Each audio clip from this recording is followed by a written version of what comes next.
Friends नमस्ते, कैसे हो आप लोग। आज मैं आपके लिए नई इंफॉर्मेशन लेके आया हूँ कि प्रीपेड की एंट्री हम किस प्रकार करेंगे और प्रीपेड का कैलकुलेशन हम किस प्रकार करेंगे। मान लो कि आपके बुक्स में जैसे कि कोई व्हीकल्स खड़ी है, यानी फिक्स एसेट में जैसे व्हीकल्स है या फिर कोई मशीनरी है, आपके बुक्स में ये दोनों खड़े हैं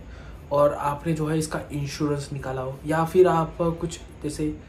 इंश्योरेंस वगैरह आप किसी भी चीज़ का, जैसे आप सब कॉन्ट्रैक्टर वगैरह हो तो आपको जो है लेबर का इंश्योरेंस कराना पड़ता है, अपनी साइट के इंश्योरेंस कराना पड़ता है। अगर सपोज आप पर्सनल अकाउंटिंग कर रहे हो तब जो है आप अगर लोन वगैरह के लिए अप्लाई करते हो किसी प्रॉपर्टी के अगेंस्ट में, तब आपको जो है उसका इंश्योरेंस भी निकालना पड़ता है। यानी आप जिस भी चीज़ का इंश्योरेंस निकालोगे, अगर सपोज उस चीज़ को आप अपने बुक्स में लिख रहे हो, यानी आप अकाउंटिंग करते समय उसकी एंट्रीज वगैरह कर रहे हो, तब आपको जो है उसके पीरियड के हिसाब से एंट्री करना चाहिए। मान लो कि आपने 21 मार्च 2023 को इंश्योरेंस परचेज किया है, यानी आपने व्हीकल हो गया या फिर मशीनरी हो गया या फिर हाउस वगैरह या अदर्स के लिए इंश्योरेंस परचेज किया हो। कब किया है? 21 मार्च 2023 को। यानी उसका पीरियड जो है 21 मार्च 2023 से चालू होगा और उसका 1 साल का रहेगा। यानी 1 साल के लिए इंश्योरेंस बना रहे हैं या फिर आप 2 साल के लिए बना रहे हो, आप जितने भी पीरियड का इंश्योरेंस बना रहे हो, मिनिमम मतलब जो मिनिमम तो है वो 1 ही साल के लिए रहेगा, या फिर 6 महीने के लिए भी रहता है या फिर 3 महीने के लिए रहता है। लेकिन अगर सपोज 1 साल के लिए है आपका इंश्योरेंस, चाहे वो व्हीकल हो, मशीनरी हो या फिर अदर्स होम वगैरह जितना भी हो, अगर सपोज आप इंश्योरेंस की एंट्री अपने बुक्स में ले रहे हो, यानी अगर सपोज आपके बुक्स में खड़ा है कोई व्हीकल मशीनरी वगैरह, उसके अगेंस्ट में आपने इंश्योरेंस वगैरह कराया होगा अपने बुक से, आपके बुक्स में जो मशीनरी वगैरह प्लांट एंड मशीनरी वगैरह खड़ी है उसके लिए आपने इंश्योरेंस लिया होगा, तो आपको जो इंश्योरेंस पेपर मिलेगा उसमें जो पीरियड दिया होगा, सपोज 1 साल के लिए और उसकी जो स्टार्टिंग है 21 मार्च से है, तब आपको जो है आपका 31 मार्च तक जितना भी दिन होता है उतने ही दिन का आपको अपने बुक्स में खर्चा बुक करना है, यानी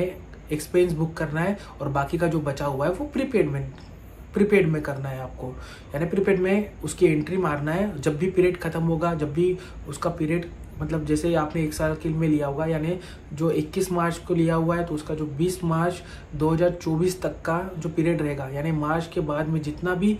पीरियड जितने भी दिन का वो रहेगा, मतलब जितने भी दिन का गैप रहेगी उतने दिन का आपको जो है लास्ट में, यानी जब 20 मार्च 2024 खत्म होगा तब आपको बचा हुआ प्रीपेड का जो है वो एक्सपेंस में ट्रांसफर करना पड़ेगा, यानी एक्सपेंस में उसको लेके जाना पड़ेगा। पहले तो आपका 21 मार्च को आपका जो 21 मार्च से 31 मार्च तक का जितना भी दिन होता है उतने ही दिन का आपको जो है एक्सपेंस बुक करना पड़ेगा आपको, चाहे वो मशीनरी के लिए आप इंश्योरेंस ले रहे हो या फिर व्हीकल के लिए या फिर होम के लिए या अदर्स के लिए, मैंने आपके जितने भी बिजनेस रिलेटेड है फिक्स एसेट, अगर सपोज आप उसके लिए इंश्योरेंस ले रहे हो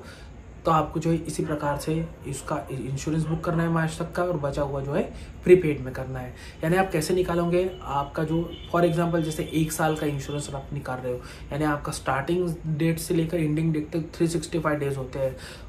वो 365 डेज को आपको जो आप जितना अपने बुक्स में मतलब कंसिडर करना चाहते हो, यानी आप सपोज आप प्रीपेड नहीं बना रहे हो और आपका जैसे 10,000 रुपये का इंश्योरेंस है टोटल जीएसटी पकड़ कर, अगर सपोज आप जीएसटी क्लेम कर रहे हो, यानी जैसे अगर सपोज 9,000 का आपका बेसिक अमाउंट है, उस पर जीएसटी 1,000 रुपये, अगर सपोज आप जीएसटी क्लेम कर रहे हो, यानी अगर सपोज बुक में व्हीकल्स वगैरह अवेलेबल है, नॉन कमर्शियल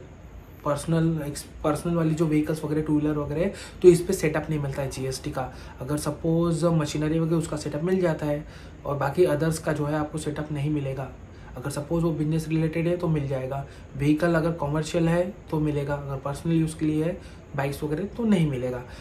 तो अगर सपोज आप जो भी मतलब जिस प्रकार से एंट्री करना चाहते हो बुक्स में, अगर सपोज आप जीएसटी क्लेम कर रहे हो तो आपको बेसिक अमाउंट ही पीएनएल में ट्रांसफ़र करना है, यानी पीएनएल में बेसिक अमाउंट लेना है और बाकी जो है आपका जीएसटी में ट्रांसफ़र होगा,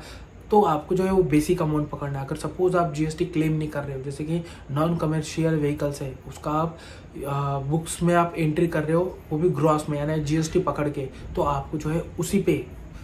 आपका प्रीपेड कैलकुलेट करना पड़ेगा। यानी अगर आप जीएसटी क्लेम कर रहे हो तो बेसिक पे, अगर सपोज जीएसटी क्लेम नहीं कर रहे हो, जो भी ग्रॉस टोटल आएगी उस पर आपको प्रीपेड कैलकुलेट करना है। यानी कैसे, आपका जो अमाउंट है उसको डिवाइड करना पड़ेगा आपको 365 से, तब आपकी जो है पर डे की वैल्यू निकलेंगी। तो पर डे की वैल्यू आपकी निकल चुकी है। उसके बाद में आपका जो 21 मार्च का आपने जो इंश्योरेंस है, फॉर एग्जांपल 21 मार्च का जो आपका डेट स्टार्टिंग है, उतने इससे आपका मार्च तक का कितना दिन होता है, यानी कितना 19 यानी 20 डेज होते हैं। तब आपको जो है आपका 365 निकालने के बाद पर डे जितना आता है इनटू जितने दिन होते हैं उतना, मार्च तक का जितना दिन होता है आपको उससे मल्टीप्लाई करना पड़ेगा। यानी आपको जो है इतना अमाउंट एक्सपेंस पे क्लेम करना है, यानी खर्चा बुक करना है पीएनएल में, और बाकी का जो रिमेनिंग अमाउंट है वो आपको प्रीपेड में डालना है, यानी प्रीपेड एक्सपेंसेस। और वो प्रीपेड एक्सपेंस को आपको जो है करंट एसेट में ग्रुप देना पड़ेगा। और जो खर्चा है आपका इंश्योरेंस है या फिर जो भी है, जैसे कि स्टैम्प ड्यूटी हो गई, अगर स्टैम्प ड्यूटी का पीरियड लिखा हुआ है, अगर सपोज आपने मार्च में ही कर लिया स्टैम्प ड्यूटी भर ली, लेकिन उसका पीरियड जो है आपने मतलब जितने पीरियड के लिए आपने स्टैम्प ड्यूटी भरी है 1 साल के लिए, तो आपको मार्च तक का क्लेम करना पड़ेगा। बाकी जो है वो प्रीपेड में डालना पड़ेगा, यानी प्रीपेड स्टैम्प ड्यूटी, यानी इस प्रकार से आपको क्रिएट करना है। और इंश्योरेंस का वैसे मैंने आपको बताया हुआ है, उसी प्रकार से आपको कैलकुलेट करना है। अगर सपोज आपने इंश्योरेंस परचेस किया आपने, जैसे 6 महीने के लिए इंश्योरेंस परचेस किया हुआ है, लेकिन वो इंश्योरेंस कब आपने अप्रैल महीने में परचेस किया हुआ है, तो अप्रैल से जो 6 महीना होता है उस महीने तक, यानी आपके जो ड्यूरिंग द फाइनेंशियल ईयर है उतने ही पीरियड का आपका इंश्योरेंस रहेगा। यानी मार्च के बिफोर ही आपका उसका एक्सपायरी डेट वगैरह हो रही है, यानी मार्च के पहले ही उसका एक्सपायरी डेट हो रही है आपकी इंश्योरेंस की, तब आपको जो उसका प्रीपेड इंश्योरेंस नहीं बनाना है। यानी सपोज आपके इंश्योरेंस में पीरियड लिखा हुआ है, यानी जैसे आप इंश्योरेंस बना रहे हो 1 साल के लिए, 1 साल का पीरियड अगर फॉर एग्जांपल जैसे आप अप्रैल में ही इंश्योरेंस बना लेते हो, 1 अप्रैल को इंश्योरेंस बना रहे हो और 31 मार्च तक का जो है उसका पीरियड रहेगा, यानी 31 मार्च तक उसका 365 का 1 साल का इंश्योरेंस का पीरियड रहेगा, तब आपको जो है उसका प्रीपेड नहीं बनाना है, क्योंकि आपके ड्यूरिंग द फाइनेंशियल ईयर में ही उसकी वैलिडिटी खत्म हो रही है। अगर सपोज वही इंश्योरेंस मार्च के बाद में रहता, तब आपको जो है उतने पीरियड का, यानी मार्च तक का पहले आपको खर्चे में क्लेम करना है और जो रिमेनिंग अमाउंट है उसका प्रीपेड बनाना है। अगर सपोज ड्यूरिंग द ईयर ही उसका पूरा पीरियड रहेगा, तब आपको जो उसका प्रीपेड नहीं बनाना है, प्रीपेड नहीं बनाना। तो इस प्रकार से जो है आपको प्रीपेड की वर्किंग करना है, आपको प्रीपेड का कैलकुलेशन करना पड़ेगा। आपका सपोज कोई ऑडिटर वगैरह है, आपने जो एंट्रीज की हुई है, यानी आप एंट्री कैसे करोगे, आपको जो है डेबिट करना पड़ेगा। यानी आप एंट्री कैसे करोगे, जैसे आप इंश्योरेंस की एंट्री करते हो, डेबिट करते हो इंश्योरेंस एक्सपेंसेस। अगर सपोज जीएसटी क्लेम कर रहे हो तो आप डेबिट करोगे इंश्योरेंस, मतलब जीएसटी आप जैसे भी मतलब इनपुट जीएसटी हो गई 9%, इनपुट जीएसटी 9%, आप जिस भी प्रकार से जो है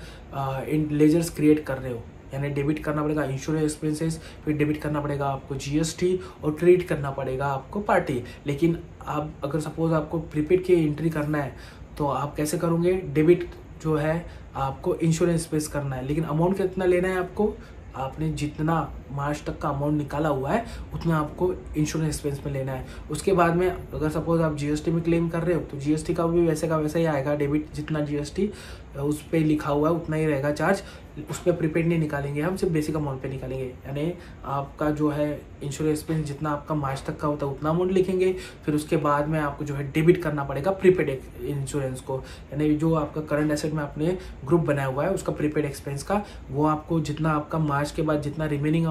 डेट्स के हिसाब से निकला हुआ है वो प्रीपेड एक्सपेंस में डालना पड़ेगा। और फिर बाद में जो है आपको आपके जिस भी पार्टी से आपने परचेस किया हुआ इंश्योरेंस उतना रहेगा, यानी टोटल जो है ये आपकी डेबिट क्रेडिट टोटल मैच हो जाएगी। इस प्रकार से जो आपको एंट्री करना है, कैसे करना है, आपको डेबिट करना है इंश्योरेंस एक्सपेंसेस, डेबिट करना है प्रीपेड एक्सपेंसेस, डेबिट करना है जीएसटी वगैरह और क्रेडिट करना है जिस पार्टी से आपने इंश्योरेंस परचेस किया हुआ है। तो ये जो है आपको फाइनलाइज एंट्री माना जाएगा, यानी फाइनलाइज के समय आपको एंट्री करना है, यानी आपका जो सीए वगैरह है या आपकी जो प्रीपेड की एंट्रीज है वो चेक करेगा कि आपने किस प्रकार से जो है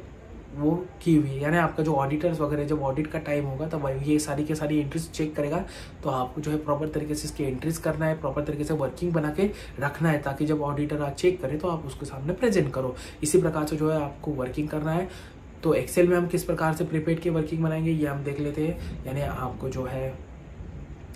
सबसे पहले आपने किस पार्टी से डेट लिखना है, डेट का कॉलम बनाना है। उसके बाद में आपने किस पार्टी से परचेस किया हुआ है इंश्योरेंस वो लिखना है। किस पे व्हीकल्स पे या मशीनरी पे, जो भी आपके बुक्स में जो मतलब जिस पे भी आपने इंश्योरेंस निकाला हुआ है, जिसका इंश्योरेंस निकाला हुआ है, उसका कॉलम एक बनाना है। उसके बाद में आप पीरियड लिखना है, किस पीरियड तक का है। फिर उसके बाद में आपको 365 यानी कितने पीरियड का जो इंश्योरेंस है वो निकालना है। उसके बाद में अमाउंट लिखना है और फिर उसको डिवाइड करना है कि पर डे का कितना आता है। उसके बाद में मार्च तक का कितना डेज होता है और मार्च के बाद कितना रिमेनिंग डेज होता है, ये इस प्रकार से आपको लिखना है। फिर बाद में एक कॉलम ऐड करने हैं 2 हमें, तो मार्च तक का कितना एक्सपेंस होता है वो बनाना है, और जो रिमेनिंग अमाउंट है जो लास्ट वाला कॉलम आएगा वो प्रीपेड करेगा। यानी इस प्रकार से आपको वर्किंग बना के रखना है अपने ऑडिटर के लिए, ताकि वो प्रॉपर तरीके से चेक करे, ऑडिट के सामने टाइम में आपको जो है प्रॉब्लम क्रिएट ना हो। और आपके बुक्स में जो है इसी प्रकार से आपको एंट्री करनी है, जिसमें मैंने बताया था प्रीपेड जो इंश्योरेंस एक्सपेंस है वो डेबिट रहेगा, प्रीपेड एक्सपेंसेस वो डेबिट रहेगा, और क्रेडिट क्या रहेगा, पार्टीज। अगर सपोज फॉर एग्जांपल और एक केस है, अगर सपोज आपकी बुक्स में जैसे व्हीकल्स वगैरह खड़ी है और व्हीकल्स है, मशीनरीज वगैरह है, तो जैसे नॉर्मली कैसा होता है कि आपके जो बुक्स में इंश्योरेंस वगैरह खड़ा है, मतलब आप जब व्हीकल्स वगैरह या मशीनरी स्टार्टिंग में परचेस करते हो, तब आप जो है सारा का सारा जितना भी उस एसेट्स के लिए जितना भी परचेस है, जो भी एसेसरीज परचेस है या फिर इंश्योरेंस वगैरह, सारा का सारा जो हमें वो उस एसेट में डेबिट करना पड़ता है। तो उस केस में भी हमें जो है उसका प्रीपेड निकालना पड़ेगा। आपका स्टार्टिंग डेट का, जैसे आपने अप्रैल में परचेस किया हो या फिर मई में परचेस किया हो, यानी उस एसेट को उस इंश्योरेंस को, यानी हमने जैसे व्हीकल नई परचेस की हुई है, उसका जो एक्सपेंस है उसे हम डेबिट तो कर रहे हैं एसेट्स में, लेकिन आपको जो उसमें भी जो है प्रीपेड एक्सपेंस बनाना पड़ेगा। यानी आपका मार्च तक का जितने दिन का पीरियड होता है उतने महीने का आपको जो है वहाँ पे फिक्स एसेट में डेबिट करना है, बाकी रिमेनिंग अमाउंट जो है वो प्रीपेड में करना है। यानी जिस प्रकार हमने PNL में जो हमारा एक्सपेंस है उस पर जैसे प्रीपेड निकाले थे, उसी प्रकार से जो है आपको फिक्स एसेट वाले इस पर भी निकालना है। यानी जब आप कैपिटलाइज करोगे, यानी जब फिक्स एसेट कोई डेबिट करोगे इंश्योरेंस वगैरह, तब आपको जो है इसी प्रकार से उसका प्रीपेड बनाना है। यानी जितना एक्सपेंस बनता है मार्च तक का उतना क्लेम करना, उतना डेबिट करना है फिक्स एसेट को, बाकी रिमेनिंग जो है वो प्रीपेड में डालना है। तो अगर सपोज आपको वीडियो पसंद आया होगा, इन्फॉर्मेशन जो है इन्फॉर्मेटिव लगी होंगी, तो प्लीज़ चैनल को सब्सक्राइब कर देना, वीडियो को लाइक कर देना, अपने दोस्तों के साथ में शेयर कर देना। तो मिलते हैं नेक्स्ट वीडियो में, तब तक के लिए जय हिंद, जय भारत, वंदे मातरम।